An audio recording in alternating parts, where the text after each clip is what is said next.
Now, here's the thing, I may as well just blurt it out. I am a staunch constitutional monarchist, but I think Prince Charles is an absolute goose and will in all likelihood be a pretty terrible monarch.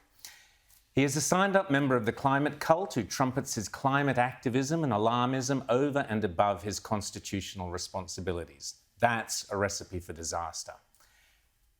But therein lies the delicious irony. Thanks to our unique and extraordinary system of democratic rule under a constitutional monarchy, even if the monarch himself or herself is a total dope, it doesn't matter. You see, unlike any other system of democratic rule, unlike the American system, unlike the European republics, under our adaptation of the Westminster system of democracy, the constitutional figurehead has no real power, but simply serves to deny ultimate power to others. Under our system, even our head of state, the Governor-General, is still subservient to the Crown. And all our politicians swear allegiance to the Crown. Some of them actually mean it. But the Crown itself plays no part in our political discourse, and that is how it must and will remain.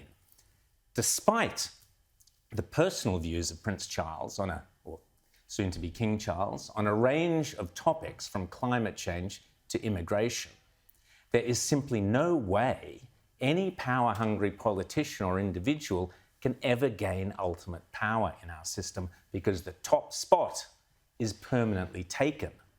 And it's taken by history, by a historical figure.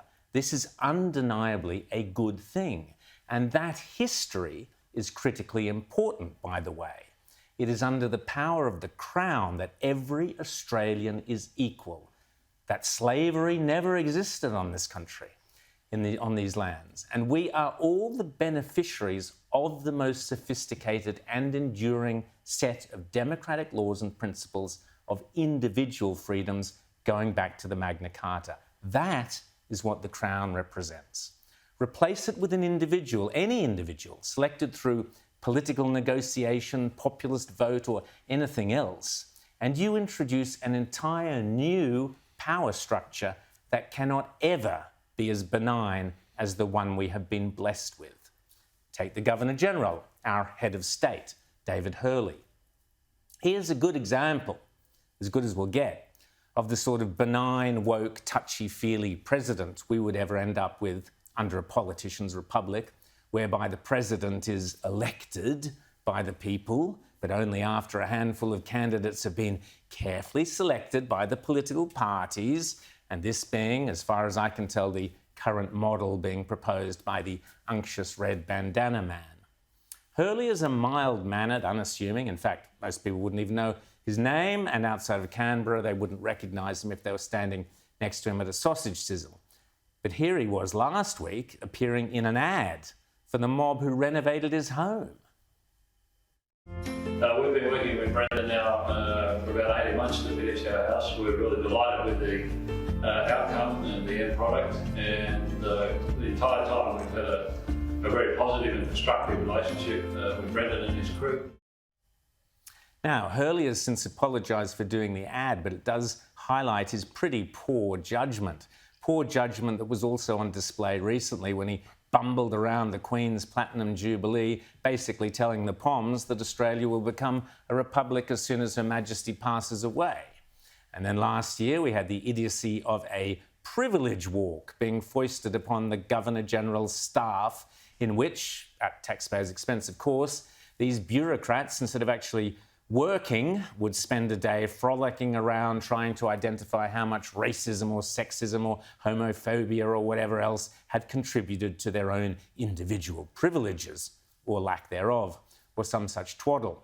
Anyway, as I say, under the Republican model, David Hurley is probably the best that we would ever get as a compromise head of state that all the politicians and stakeholders would agree to. The worst would be, well, far worse. Can you just picture how odious a President Rudd, or a President Turnbull, or a President Adam Goodes, or a President Grace Tame would be? Because that is what we would get. So, Give me a Cavalier King Charles any day of the week, as this week's Spectator Australia has labelled him, because under our constitutional arrangements, he is muzzled. Because even the worst monarch at the head of a constitutional monarchy is vastly preferable to a compromise candidate in a politician's republic. Indeed, here is what our political geniuses at the Department of Foreign Affairs and Trade, DFAT, or though I prefer the anagram daft, have served up on the world stage, again at your expense, I hasten to add. And if you look at salaries, staff, travel expenses and so on, I suspect the bill runs into the millions of dollars for this one role, and that is our ambassador for women and girls. Oh, wow. Now, you may be thinking that sounds like a terrific idea, or you may be thinking this sounds like an absurd waste of taxpayer funds that is almost certainly promoting some undergraduate leftist woke agenda. I couldn't possibly comment, but I'll leave you to decide. As we confront the climate crisis, women and girls' human rights must be at the centre of our collective efforts. Climate change and its consequences can exacerbate the risk of sexual and gender-based violence. This risk is most acute for women and girls facing multiple and intersecting forms of discrimination and inequality, including Indigenous women and girls. We stand with Pacific women and girls in responding to the climate crisis, including by providing negotiator training to support women delegates from Pacific Island countries to represent their countries in international climate change meetings. Australia would welcome the panellists' views on good practices addressing violence against women and girls in the context of climate change and the Women, Peace and Security agenda. That's your dollars, your money at work, and I suspect millions of them. Climate change, violence against women, which is an incredibly serious issue, is because of climate change or due to climate change, or we tackle it through climate change, and the answer is to send some girls off to some international meetings. I mean, these people are completely out of touch, and that is what happens when you let the politicians run riot. Now, speaking of climate change, I hate to hark back to this young lady again, but have a quick listen to why climate change activist and steering wheel, bike chain, harbour tunnel girl Marley Cooper is so terrified, in her word, about climate change. It turns out it's because she lives in Lismore and lived through the floods. I've watched mass devastation happen up there this year with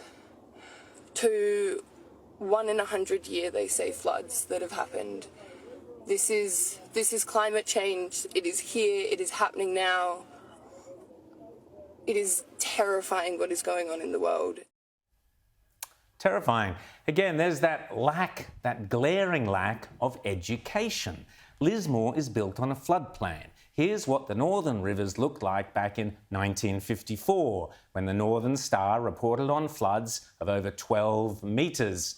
This was, I shouldn't need to remind you, but I will, maybe I should tell the ambassador as well, long before climate change could in any way have been even remotely possible. Indeed, there were 12-metre floods there back in 1857, and there have been dozens of major floods over 9 metres in the last 150 years. But of course, so long as our politicians keep peddling the climate change alarmism myth, we can all look forward to more and more terrified children and more absurd wishful thinking and illogical fantasies from politicians across the globe. This is Joe Biden's energy secretary. Concentrate very closely and see if you can spot the tiny flaw in her logic. Years from now, 10 years from now, are you telling me you want them drilling for more oil? You want the refineries putting out more gasoline in 5 or 10 years? What we're saying is today we need that supply increased. Of course, in 5 or 10 years, actually in the immediate, we are also pressing on the accelerator, if you will, to move toward clean energy. So the US Energy Secretary is demanding that US energy companies urgently increase the amount of coal and gas so that they can urgently phase out coal and gas. Even CNN struggled with that one. Still, here in Australia, we are blessed to have Chris Bowen, in charge of keeping the lights on, who's now borrowing trite and crass phrases from the COVID era and applying them to climate change. When the Prime Minister and I signed the letter notifying the UN of Australia's new 43% emissions reduction target, we invited representatives of the business community and the trade union movement, big energy generators and big energy users, manufacturers and climate groups. We did that deliberately to underline the fact that we really are all in this together. Oh yes, we really are all in this together. Again, trade unions and big business and climate activists, all in this together. Everyone except those crippled by ever-increasing electricity prices. All in this together, just like we were during COVID. Sure we are. I wonder if Chris Bowen, the man who gave us, if you don't like Labor's policies, well, don't vote for us, will soon be telling Mrs. Kafoops, if you don't like our climate policies, well, don't heat your home.